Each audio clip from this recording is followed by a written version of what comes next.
Good morning. I'm Brad Arnold, if I haven't met you. And we're just going to jump right into it this morning. What is our responsibility to the truth?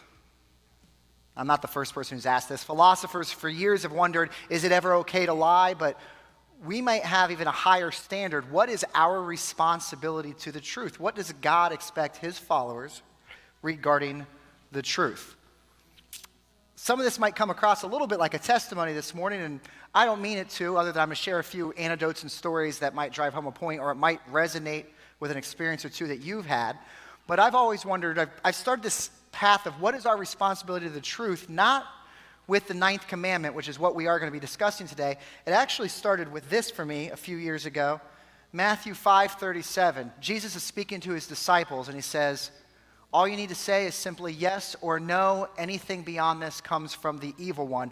Other translations might say it's, my brother is calling me right now, and I guarantee it's because he knows I'm speaking. He's watching this on Facebook to mess with me. Well played. Other translations say, let your yes be yes and your no's be no. There's a lot of teachings that can come out of this. Don't embellish, don't exaggerate, don't say more than what needs to be said. But the first thing that came to my mind was all the times I was asked a basic yes-no question and regarding the truth, and my answer was anything but yes or no. It was, yes, I swear to God, you have to believe me. On my mother's grave, I'd qualify these yeses and nos. Now, if you speak like this, it could just be that's how you speak, that's your vernacular, it's the parlance of your times. But do a little personal inventory here. If you're anything like me, I started wondering, is it because even if the listener doesn't realize, I realize as I'm speaking for something coming out of my mouth to be positively true, a truth that can't be questioned, yes and no could no longer stand on their own. I had to qualify it. I had to say, on my mother's grave, as God is my witness, you're never going to believe this. I swear this really happened. Which would lead me to a very scary question. How often am I lying? I mean, if my yeses and nos aren't standing on their own anymore, how often am I lying in my everyday life? I've tried to look at a bunch of research on this, and the truth is it varies depending on what publication. We lie anywhere between 1 time a day or 25 times a day, depending on what we consider a lie or a deceit. What I did is over the next few months, every time I spoke, I threw this little internal filter. Is this the truth? Is what I'm about to say, as I'm telling this story, is this what really happened to happen like this? And I was shocked to find out I was lying way more than I was comfortable with. Not about big things like affairs I was not having, okay? Not about bodies buried in my backyard, which there's not more than 3. No, I was lying just about the little things that just make it so much easier to get around in this world. No, officer, I don't know how fast I was going. Those kind of lies, the ones that don't really matter, right? And I was lying a lot. Let's get right into the 9th commandment, because it's the only commandment that really speaks about lying. The 9th commandment says, you must not testify falsely against your neighbor. Now notice here, this is not about lying in general. This is speaking about a specific kind of lie. In today's day and age, we would call this the lie of perjury, lying under oath. Lying as a witness at a trial. And the Israelites would have understood this too, that this was not to cover lying in general. The Israelites would have understood that this is a lie during a criminal justice proceeding, which could lead us followers down 2 equally, I don't want to call them dangerous, but problematic paths regarding the 9th commandment. On the one hand, we could just kind of throw this commandment on the back burner, just decide it's just not all that applicable in our everyday life. I mean, it's unlikely that this week, this month, this year, you're even going to have the opportunity to perjure yourself. And so therefore, you might just put the 9th commandment on the back burner and kind of just remember, okay, if I'm ever on trial as an eyewitness to murder, at that point I'll try to keep in mind the 9th commandment, but until then, I'll pay attention to the other ones. Or we could go down a different path. We can overbroaden the 9th commandment. We can expand it into places where maybe it doesn't belong.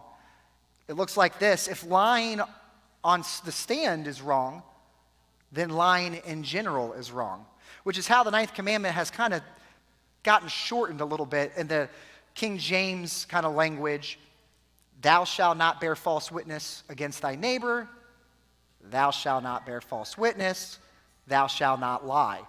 And when I was doing research for this, I saw the ninth commandment everywhere, thou shalt not lie, thou shalt not lie, which is not exactly what this is saying, is it? So what are we to do? I mean, we kind of understand, we have this gut feeling that God does honor the truth. God values the truth. God clearly values the truth here, in at least one circumstance, but all along, everywhere in the Bible, I am the way, the truth, and the life. The Psalm says, the sum of your word is truth. John says, and the truth shall set you free. Clearly there is a value in truth. But on the other hand, we're not so naive to believe that blanket statements like don't lie are livable in our broken world. They made a movie, Liar, Liar, Jim Carrey, joking about how it would be impossible to live a life that never lied. So what are we to do? This morning, we're going to try to look at the lie of perjury, make some observations about this lie, and see if they can be expanded a little bit into lying in general, so we can make some observations about lying. Let's look at perjury. Why is this even in the Ten Commandments? I really wanted to ask myself this question. Why is perjury in the Ten Commandments? I mean, it's such a niche, I never know how to say that. It's such a little thing. I mean, honoring your mother and father, not coveting, no gods before me, keeping the Sabbath. Those are things we deal with on a weekly, if not daily basis, but don't perjure yourself. We have to put ourselves in the shoes of an Israelite during the time of Moses. Imagine during the time of Moses, you're an Israelite and you're on trial for murder. You're the defendant and a trial for murder. You have to understand that it is unlikely there's going to be any forensics evidence submitted in on your behalf. There's going to be no blood spatter analysis, no ballistics expert testifying on the trajectory of the rock, using those little red strings that they do, and I see in CSI, right? The trajectory of the rock that you supposedly threw. There's going to be no iPhone video showing you weren't there. No IP tracing showing you were at home watching Netflix so you couldn't have committed the crime. Don't mishear me. People today are sitting in jail because somebody lied. It's still a big deal to perjure yourself. But at the time of Moses, eyewitness testimony was the gold standard because it's very likely that might have been the only standard. So why did this make the Ten Commandments this niche thing? Because God understands that if people take lying under oath cavalierly, then there can be no justice system. There could be no justice if people were cavalier about the idea of lying under oath. There could be no society. How would society work if you could just throw an adversary in jail by lying about some crime he supposedly committed? Perjury breaks community. And that's our first observation. Lying breaks community. It just does. Perjury breaks community, lying breaks community. Even in those examples that we give where it might be okay to lie or we excuse our lies, they usually prove the point quite nicely. As an example, you catch a friend in a lie and you say you shouldn't lie, and that friend's response to you would be, oh yeah? If it's so wrong to lie, what about the FBI agent who's working undercover? What about his lies? And they ask him, are you an undercover agent? If it's so wrong to lie, should that FBI agent lie? Well, notice, we're not making a suggestion that lying is wrong yet. We're making the suggestion that lying breaks community. That FBI agent should absolutely lie. He's trying to break a community of a drug cartel or a mafia, okay? He absolutely should lie, but his lie does break community. If you are a Christian working at 1850 in the Underground Railroad and someone comes to your door and asks, are you hiding slaves in your basement, runaway slaves in your basement? Should you lie? Yes, I would suggest yes. Does that break community? Absolutely. Breaks the community of slave trading, an evil, awful, corrupt, non-God honoring community. Even the lighter examples, the no-look pass in basketball, a play-action pass in football. Are these little deceits? Absolutely. They're designed to break the team you're playing against. It's well within the context of the game, and there's nothing wrong with it. The question we need to ask ourselves is, what community are our lies breaking? Are we using an extreme example of an undercover FBI agent to explain away a lie to a spouse, where we were last night? Just how much those shoes really cost, right? What community are we breaking with our lies? What community are we breaking when we lie on a tax return or when we fudge the numbers at work? About 3 years ago, I bought a motorcycle on a Craigslist deal down in Louisville, or Louisville, however you want to say it. And I went there in the middle of the night. I was really excited. I arrived with a buddy at like 1 a.m., test drove it, and drove back. It was like a grand total of a 7 or 8 hour ordeal. And the next day, I was so excited to get my new bike titled and registered so I could ride it all around. And I went to the DMV, and the lady gets my title, and she says, "Oh, the seller has signed on the buyer's line." Oh. I said, "What can I do?" They said, "Well, the seller is going to have to apply for a new title down in Kentucky." And I said, "Well, you don't understand. This guy already has my cash. I don't know him. He's a Craigslist guy. That puts the onus on him. Do I even trust that this guy is going to do this?" And she gave me a kind of an out. She said, "Well, what you could do is you could write a letter explaining what happened. You sign it, notarize it, but you still have to get him to sign and notarize it so it's official." So that night, that was a little better, but it was still going to involve another 7-hour round trip. So that night, I didn't forge his name or anything. I wrote a letter. I wrote what actually happened. I signed and notarized it, and that's it, with the intent of going back to the DMV, and whoever I got, I was going to say, "This is what the other lady told me to do." All right? Except I ended up with the same lady, okay? So that didn't work. So I had to sweet talk her, okay? And what I mean is, actually, it was a case where, believe it or not, I swear to God, right? Okay, I'm going to qualify my truth, okay? There wasn't much of a line at the DMV, and she was actually a really nice person. So I was kind of just chit-chatting with her, trying to butter her up a little bit, and then I just threw in there, anyways, remember, yeah, here's that title we talked about where the idiot signed on the seller's line, and here's my license, and here's my proof of insurance, here's that letter you wanted me to sign, and she never looked at it. And she just signed over the title to me. And I went out, and I was, good job, I did it, I got away with it, right? But then I immediately felt awful because I knew it was a deceit. Now, I'm giving this example because this example's hard. I could give you an example of a time I lied when I stole something, but that's too cut and dry, that's too easy. And I'm giving this example because that really was my motorcycle. I really did pay cash, and it really was an honest mistake the seller made. So what community could this possibly break? Well, I hate to be like my parents, but we'll start with what if everybody did it? What if we all falsify documents to prove what vehicles we do or don't own? How would that work with society? But secondly, what about on an individual level? I thought about this later. What if that woman who was so nice to me, and she should have checked, but what if she gets audited on that one specific transaction? And that transaction is the difference between her and a write-up, or her and a raise, or maybe her and a promotion. I know probably didn't happen, but it's certainly not out of the realm of possibility. Sometimes the little lies we tell, we can't even see the community that it breaks, but it doesn't mean they have no consequence. Let's go back to the line of perjury. If you lied during Moses' time on trial, it was a big deal. You were subject to the same exact punishment that the defendant was on trial for. So if the defendant's punishment would be 10 years of hard labor and you got caught lying, that was your punishment.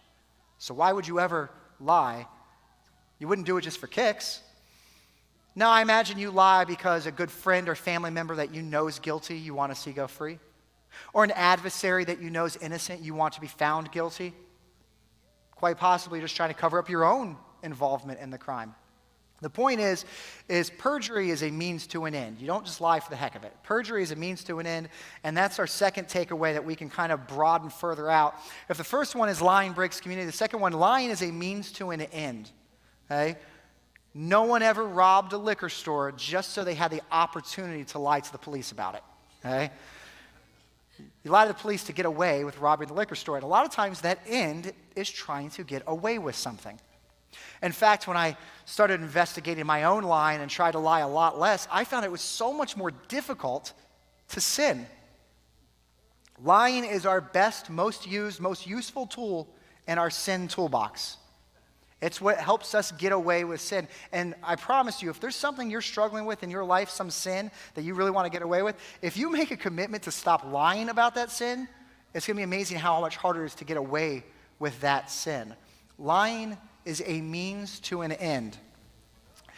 When I was younger, Since apparently my brother is listening online, I will say, Kyle, I promise this is the last time I share this story. When I was younger, my brother Kyle and I were not allowed to jump on trampolines. My parents thought they were dangerous. So there we were at a friend's house jumping on a trampoline when the parents of that friend came outside and said, your parents have called, and I told them you were on the trampoline, and they wanted you home now. And so as we're riding our bicycles home, we're like, oh, we're so dead. What are we going to do? What are we going to do?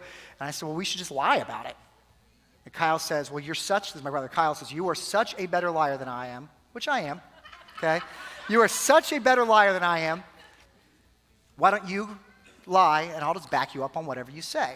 So when we got home, my parents asked, were you jumping on the trampoline? And I said, well, yes and no. You see, our friends were making fun of us. We were the only ones that weren't allowed on the trampoline, and they were all making fun of us. So we got on the trampoline. We were just sitting around the outside, so they stopped picking on us, but we weren't jumping because we knew it was dangerous. It's pretty good, I think. Right? I could play on their heartstrings. They looked at my brother, and they said, is this true? And Kyle looked at my parents, and he looked at me, and heart over his heart says, I can't tell a lie. I was jumping on that trampoline, and I was grounded for 2 weeks, and my brother wasn't grounded at all. Okay? He threw me under the bus. I tell this for 2 reasons. One, our lies are a means to an end. They cover up something that we shouldn't be doing. But secondly, what do you think? Was I in trouble for jumping on a trampoline, or was I in trouble for lying to my parents? Yeah, absolute lying. We know that lying's a big deal because you can't trust a liar, which brings us back to the lie of perjury. If you are lying as a witness, how effective of a witness do you think you are? How about on a future trial? If you've already been found to perjure yourself on the first trial, there's a mistrial. They're going to bring you back up to be a witness again? Think you made an effective witness? That's our third point, that we can kind of expand perjury. Lying makes for a bad witness, not just on a stand. Lying makes us a bad witness off the stand, which is particularly problematic for us. Why? What are we called to be? Witnesses for Christ. Okay? What is it to be a witness?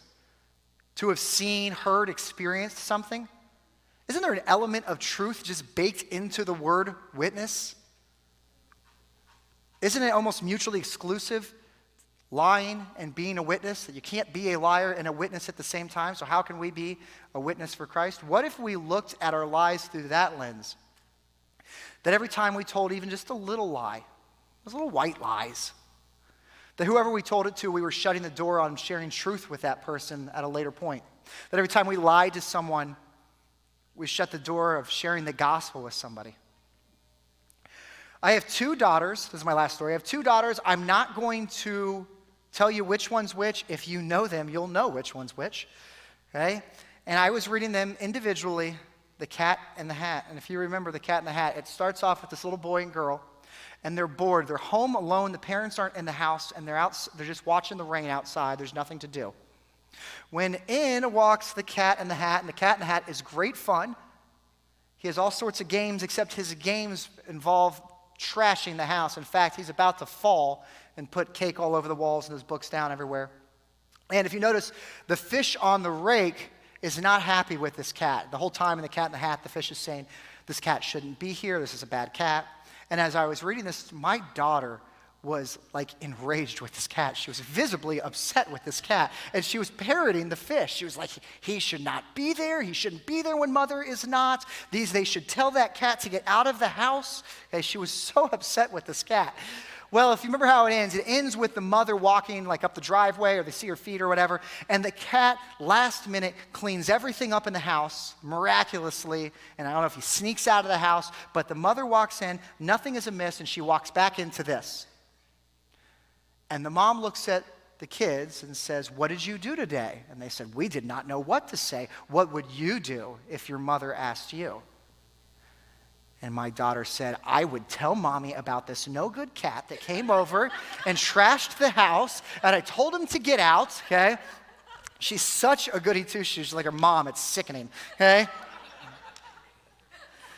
I shared this story, same Cat in the Hat, with my other daughter. Every time the cat bumped something or made a mess, she cracked up and giggled. And at the end, I get to this scene and I say, what would you do if your mother asked you? And without missing a beat, she said, I tell her we just stared at the rain all day long. We all are capable of lying. It's something that does not need to be taught. But for some of us, lies roll off the tongue just a little bit easier. And if you're like that one daughter of mine, or like me, they roll off. Here's your test. Just like my trampoline story. You're about to get in trouble for something. You've been caught. Is your first instinct to apologize and ask for forgiveness? Or is your first instinct to craft the perfect narrative to get out of this? And if you're like that second person, again, you're in good company, okay? Then you need to hear this. The fact is, sometimes it's hard for us to see the first two, lying breaks community, lying as a means to an end. But what if those little lies are making us bad witnesses for Christ? These are just 3 observations. This isn't the be-all, end-all list. This is not exhaustive. These are just 3 observations we can make about perjury, and we can extend to lying a little more generally. Let's not be confused. The 9th commandment is not a commandment against lying in general. It was not meant to be. It does not admonish or teach about every kind of lie that is out there. This is not an original thought. Greg sent me a great podcast on this, and the guy said, the 9th commandment is not an excuse to not be tactful. It does not release us or relieve us our responsibility to be tactful with our words. Do these jeans make me look fat? Okay? The 9th commandment is not an excuse to beat that person down or make them feel worse about their body. Now, I personally don't think you should send someone out in the world with jeans that make them look fat. But is there a way to do that tactfully? Is there a way to do that tactfully, to speak tactfully? We are called to speak in gentleness. On a more serious topic, we live in a broken world. There are questions that are asked that should never have to be asked. Doctor, did my wife suffer much before she died? Does the 9th commandment compel that doctor to delve into every kind of excruciating pain that was felt by that dying wife? Of course not. We're called to be tactful. We're called to be a comfort to those in mourning. The 9th commandment is not an excuse to no longer be tactful with our words. So as the band comes back up, where does that leave us? Are we right back to the beginning, understanding that God values truth and understanding that blanket statements like thou shalt not lie just don't work in a broken world?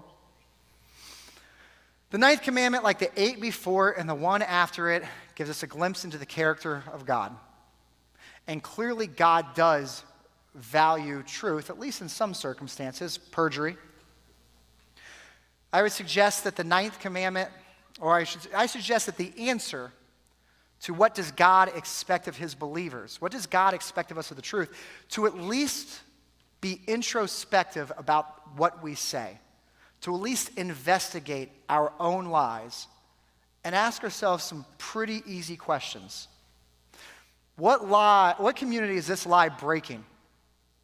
Is this community worthy of being broken? What end am I trying to achieve with this lie? If that end is not God honoring, do we think God's going to condone the lie that helps us achieve that end? If I engage in this lie, will it make me a worse witness for Christ? If we ask ourselves those 3 questions, we may get a little bit closer to the answer of what does God expect of us in regards to the truth. Thank you very much for your time.